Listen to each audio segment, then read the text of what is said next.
c'est multiplier les approches, donc la traduction d'œuvres, de travaux. Donc le manuel d'égyptologie qui a déjà été traduit et qui a été publié en arabe, le manuel d'égyptologie qui était écrit en français.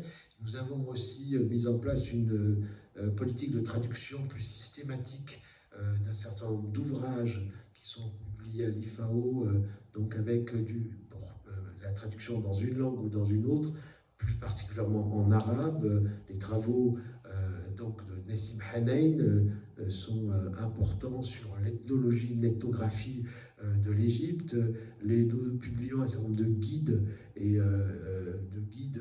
de sites et la publication des ouvrages qui sont en anglais ou en français. Donc là aussi, une traduction en arabe s'imposait et est en cours.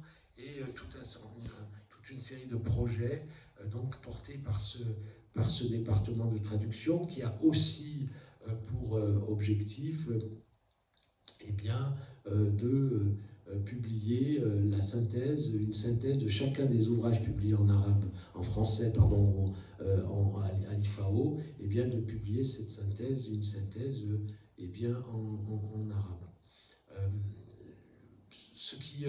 Ce qui est intéressant aussi pour l'IFAO, c'est de constater à quel point cette démarche finalement est partagée, une démarche que nous souhaitons pérenne, puisque ce département de traduction, nous espérons pouvoir l'augmenter pour développer finalement cette politique.